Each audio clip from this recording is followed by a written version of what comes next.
This was May in 2011, and I used to weigh around 85 kilos, and it was my heaviest. At this point, I wasn't very happy. I wasn't happy at all with myself. I felt I was trapped in somebody else's body, and I knew I had to change that because that wasn't me.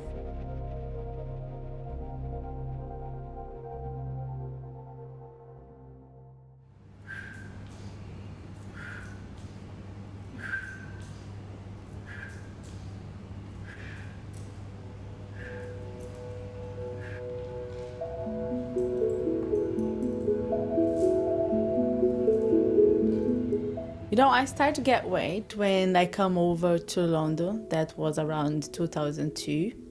And I believe the reason I started to put weight on is because, back in Brazil, I used to have a very healthy living and always very active, done a lot of exercise there. And when I come over here, I have completely different lifestyle to what I used to have in Brazil. So I started to work, and then I used to not to work out at all, no gym, no exercise. And with the place I used to work, they provide the food, and the food wasn't that great. A lot of carbs and a lot of fish and chips, pasta, rice, beans, and I used to eat anything that they give there. So I have no restriction, and slowly I started to put weight on. The heaviest I ever been, I believe so, was around 85 kilos. And I had a lot of restrictions when I was overweight.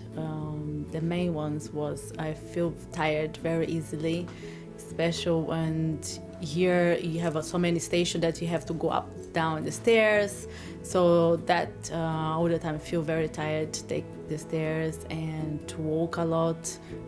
We used to feel very tired of that. And I believe as a woman, we all love different clothes, and so that was the main issue as well. I have nothing fits me, and then I was not very happy with anything I tried on. And the big challenge was to go inside the changing room with that big lights all over you, showing you the reality.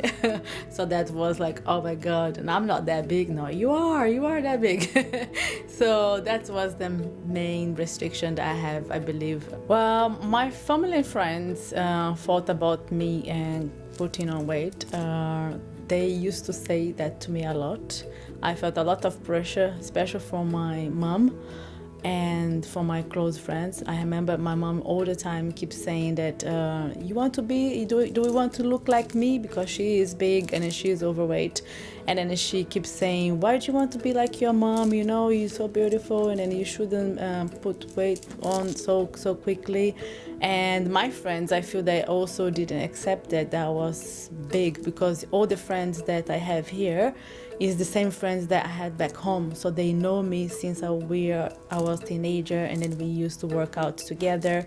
So they didn't really accept me to be so big, and then they all the time keep on my case that why you putting on, why you eating like you are eating. Well, the first step for my journey was changing my diet. I knew that the diet has to be the main issue, or that's why I was big.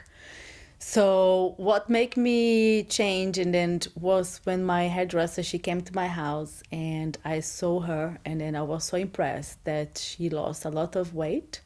And that made me realize that was possible. When you see someone that have the same problem than you, and that person change, and you can see that is not thing that you only see in the magazines, on the TV, that is actually reality, that can be possible. So she actually gave me a light on the tunnel, because so many times I thought I have maybe to do a surgery, I have to do maybe remove my, make your stomach short or something, and I thought about that so many times. But when she came to my house and then I saw she lost a lot of weight, and when she left, I thought to myself, if she could do it, I can do it as well. Well, my diet changed. I knew that I had to stop eating everything I was eating at the hotel that I used to work, that they give a lot of carbs and fried food.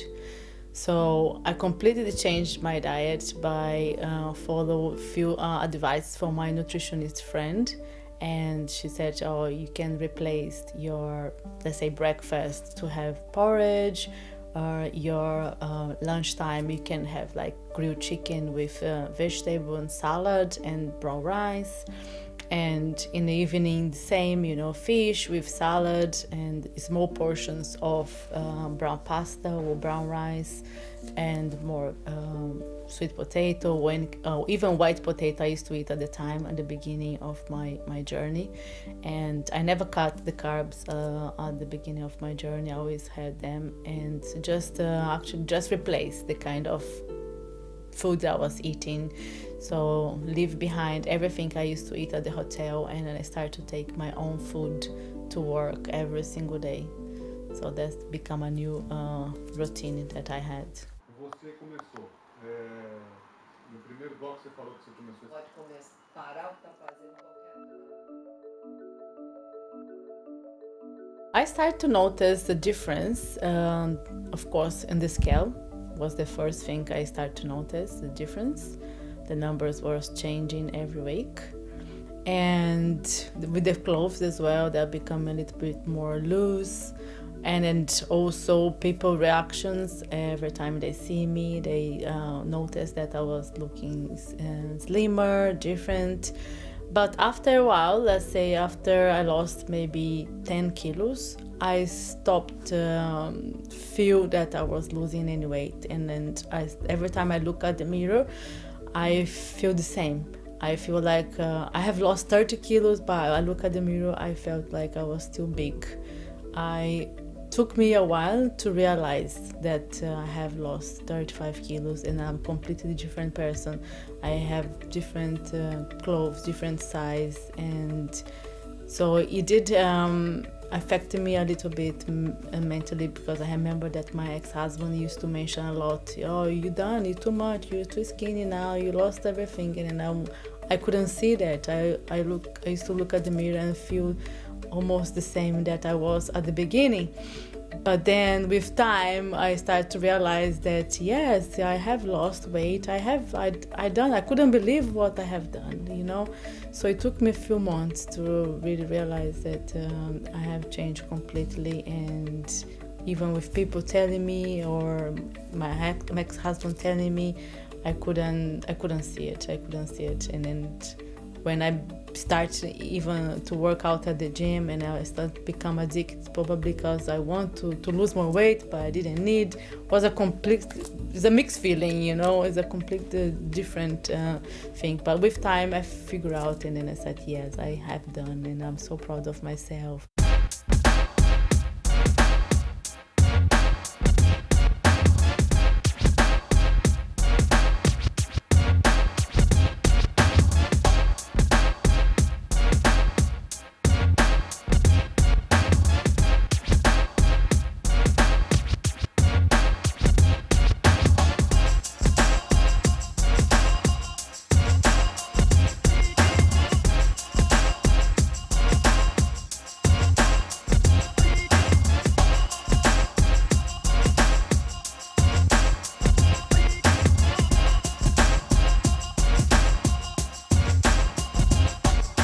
I was featured in the film magazine because I had a friend that she's a freelance journalist, and I actually approached to her and I said to her, this is my story and this is my transformation. I have pictures, and I believe, I could be featured in some magazines. You could help me show my story somewhere.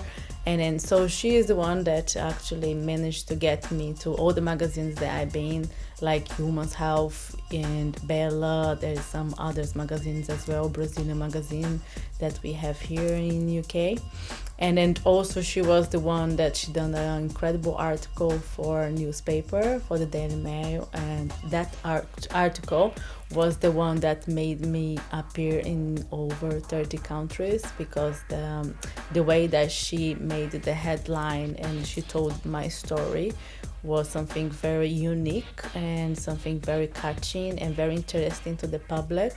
So I was also featured Women's Health. I think that's the most important magazine I've been, and that was a great experience. It was the first time I had a proper professional photo shoot, because you're supposed to come to them, they take a photo of you, and I was featured with another 3 women, and we all had a transformation story. So it was a big article in the magazine, and we all had a photo shoot together. It was good fun, and yes, it was a brilliant experience. I have planned to motivate others and inspire others, and actually I'm doing that already.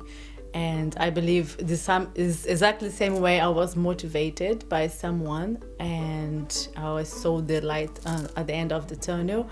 I strongly believe that if other people see my story, see what I've been through and my experience, and they can also change their life, they can also transform their life as the same way that I did to mine.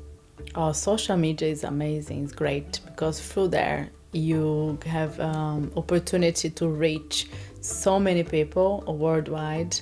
And so from there I have so many people that message me from different parts, like India, they are from Brazil or Peru, Venezuela, all over the world. So that means that I know that I'm going to all these countries and I'm helping people all over different places. So that's the beauty about social media. You can be everywhere, anywhere, anytime, when you are, of course, in your own place. So that's amazing. I love, and then that's what motivates me every day to keep doing what I'm doing, that I know that I'm helping so many people, and men, women. I have message from teenagers, and it's no age restriction, it's no sex restrictions, it's different people, and it's amazing. And I love to receive the support as well. They send so many messages every day that saying, keep going, you've done great, I am looking forward every day to see your pictures, your exercise, I follow you, and it's so rewarding. People can find me in so many different social media, like Instagram, that is Angel Crickmore altogether. And they also can find me on my page, Facebook page is Angela Crickmore. My website is angelacrickmore.com, or my Twitter, that is Angela Crickmore, or they can follow me on a Snapchat, that they can see my daily exercise, my daily routine, and food and everything what I do. So this is all the platform they can find me. And then also they can email me, that is angela_201@msn.com. So there's so many ways to find me. I cannot hide anywhere.